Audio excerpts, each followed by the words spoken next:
Hello friends, तो आज हम लोग देखेंगे इकोनॉमिक्स के टॉपिक भारतीय अर्थव्यवस्था और इसकी समस्याएं को। तो भारतीय अर्थव्यवस्था कैसी है, इसकी समस्याएं कैसी है, वो हम लोग पढ़ेंगे। मिश्रित अर्थव्यवस्था। भारतीय अर्थव्यवस्था एक मिश्रित अर्थव्यवस्था का बहुत अच्छा उदाहरण है, क्योंकि यहाँ पूंजीवादी और समाजवादी का तत्व मिश्रित है। भारतीय अर्थव्यवस्था में निजी क्षेत्र आर्थिक गतिविधियों में बहुत अधिक और महत्वपूर्ण भूमिका निभाती है और सरकारी सामाजिक कल्याण के क्षेत्र में कार्यरत रहती है। कहने का अर्थ है, मिश्रित अर्थव्यवस्था एक ऐसा अर्थव्यवस्था है जहाँ सार्वजनिक तथा निजी क्षेत्र दोनों मिलकर सहयोग करते हैं, काम करते हैं। सरकार दोनों क्षेत्रों के कार्य को नियंत्रित करती है और सफलतापूर्वक संचालित करने के लिए उन्हें उचित और आवश्यक संसाधन भी प्रदान करती है। सार्वजनिक क्षेत्र सरकार के नियंत्रण पर चलता है, जो सरकार के आदेश व निगरानी पर कार्य करता है, और निजी क्षेत्र जो व्यक्ति तथा कंपनियों के द्वारा चलाया जाता है, वो है निजी क्षेत्र। तो मिश्रित अर्थव्यवस्था में सार्वजनिक तथा निजी क्षेत्र दोनों मिलकर सहयोग करते हैं, काम करते हैं। यह है मिश्रित अर्थव्यवस्था। आगे देखते हैं। राष्ट्रीय आय और विशेषकर प्रति व्यक्ति आय का निम्न स्तर। विकसित पूंजीवादी देशों की तुलना में भारतीय अर्थव्यवस्था हर प्रकार से अल्प विकसित है, और इसका बहुत बड़ा कारण प्रति व्यक्ति आय का निम्न स्तर होना है, जिसकी वजह से क्रय शक्ति कम रहती है। राष्ट्रीय आय एक वर्ष में नई सेवाओं से उत्पन्न कुल धन है, जबकि प्रति व्यक्ति आय की गणना सरकारी, सार्वजनिक, व्यक्तिगत और निजी आय के योग से की जाती है। तो पहला देते हैं राष्ट्रीय आय। राष्ट्रीय आय एक वर्ष में देश की आर्थिक प्रदर्शन का माप है। राष्ट्रीय आय उस दर को इंगित करता है जिस दर पर किसी देश में आर्थिक विकास होता है, और प्रति व्यक्ति आय, जिसे औसत आय के नाम से भी जाना जाता है, यह मानव विकास सूचकांक का माप है। प्रति व्यक्ति आय समाज के जीवन स्तर और आर्थिक कल्याण का सुझाव देती है। प्रति व्यक्ति आय किसी क्षेत्र या देश की आर्थिक, स्वास्थ्य और जीवन स्तर को दर्शाता है। ऐसे देश जो आमदनी में उच्च स्तर की असमानता को महसूस करते हैं, आमतौर पर प्रति व्यक्ति आय कम होती है। जिसकी प्रति व्यक्ति आय निम्न होती है, वे प्रति व्यक्ति आय के निम्न स्तर के अंतर्गत आते हैं। आगे देखते हैं। कृषि की प्रधानता। हमारे भारत देश में कृषि की प्रधानता कैसी है, कितनी है? भारत में जनसंख्या का व्यावसायिक आधार पर विभाजन संतोषजनक नहीं है। यह देश के पिछड़ेपन का प्रमाण है। 1951 में कुल जनसंख्या का 70% कृषि पर अपनी आजीविका के लिए निर्भर थे। कृषि की प्रधानता जानने की दूसरी विधि भारतीय अर्थव्यवस्था के राष्ट्रीय आय में कृषि का योगदान है। 1950 से 51 में सकल घरेलू उत्पाद का 50% से अधिक उत्पादन कृषि क्षेत्र से मिलता था, जो कि घटकर 20% के करीब ही रह गया है। इस क्षेत्र में अभी भी कुल जनसंख्या का 2/3% कार्यरत में है। पहले के मुताबिक भारत में कृषि क्षेत्र में भी गिरावट आ गई है। आगे देखते हैं। जनसंख्या में तेज वृद्धि और ऊंचा निर्भरता अनुपात।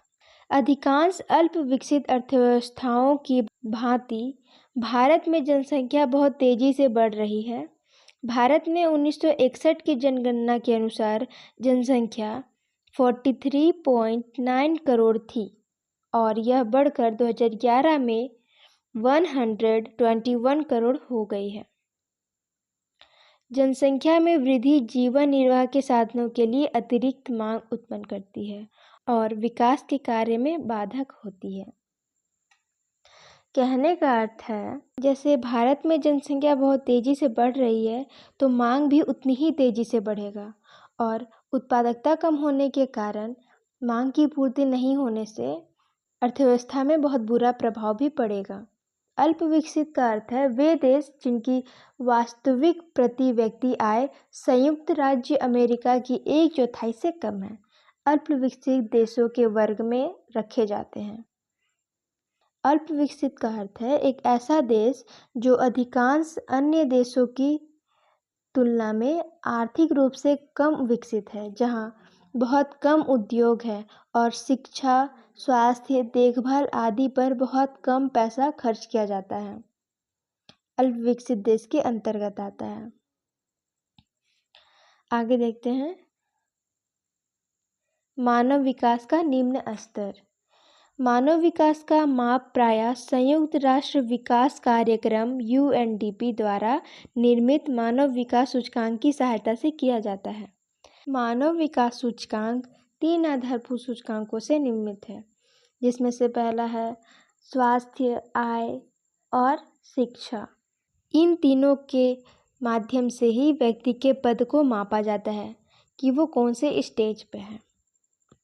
तो ये हुआ मानव विकास का निम्न स्तर। आगे तकनीकी का पिछड़ापन। भारत में तकनीक का पिछड़ापन कितना है, कैसा है वो। विकास प्रक्रिया में तकनीकी प्रगति का बुनियादी योगदान होता है, फिर भी भारत में अभी उत्पादन कार्य के विभिन्न क्षेत्रों में तकनीक पिछड़े हुए हैं। कृषि में जो देश का लगभग आधे आबादी को जीवन निर्वाह की व्यवस्था देता है, उत्पादन तकनीक प्रयोग अत्यधिक पिछड़े हैं। आधुनिक तकनीक उत्पादन का पैमाना बड़ा छोटा कुछ भी हो अपनाया जा सकता है, परंतु अपनाने के लिए जिन साधनों की आवश्यकता होती है वह छोटे एवं सीमांत किसानों पास नहीं होते। पिछले कई दशकों में इस भारतीय अर्थव्यवस्था में जिस प्रकार विज्ञान और तकनीक के क्षेत्र में विकास हुआ है, उससे तकनीक क्षमता भी बढ़ोतरी हुई है, परंतु अभी भी उद्योग, कृषि और अर्थव्यवस्था के अन्य क्षेत्रों में तकनीकी असमानता एवं पिछड़ापन नजर आता है। तकनीकी का पिछड़ापन कहने का अर्थ है भारत में वैज्ञानिक ज्ञान और आधुनिक तकनीक की न केवल कमी है, बल्कि तकनीकी परिवर्तन लाने की पहल और उसके लिए उपयुक्त संस्थानिक ढांचे का अभाव भी होता है। अभी भी ग्रामीण क्षेत्रों में कई लोगों के पास डिजिटल सेवाएं उपलब्ध नहीं हैं। जो किसान गरीब है और गांव में रहते हैं, वे आधुनिक तकनीक का उपयोग नहीं कर पाते। कृषि क्षेत्र में अभी भी तकनीकी का पिछड़ापन रहा है। आगे देखते हैं उद्यमियों का अभाव। हमारे भारत देश में उद्यमियों का अभाव है। शुम्पीटर के अनुसार किसी भी देश के तेजी के साथ आर्थिक विकास के लिए भारी संख्या में उद्यमियों की ज़रूरत होती है। यह उद्यमी वस्तुओं और सेवाओं के उत्पादन में नए प्रयोग करते हैं एवं पुरानी तकनीक को त्याग कर नई तकनीक को अपनाते हैं, जिससे नई प्रकार की वस्तुओं व सेवाओं का सृजन होता है, उत्पादन में मात्रात्मक एवं गुणात्मक सुधार होता है और नए बाजार की खोज होती है। उद्यमी वो होते हैं जो एक नया व्यवसाय बनाने के लिए एक मूल मार्ग पर आगे बढ़ते हैं। उद्यमी जो है वो नए प्रयोग की ओर अग्रसर होते हैं। तो भारत में उद्यमियों का अभाव रहा है। तो ये रहा भारतीय अर्थव्यवस्था। वीडियो अच्छी लगे तो लाइक सब्सक्राइब करें। Thank you.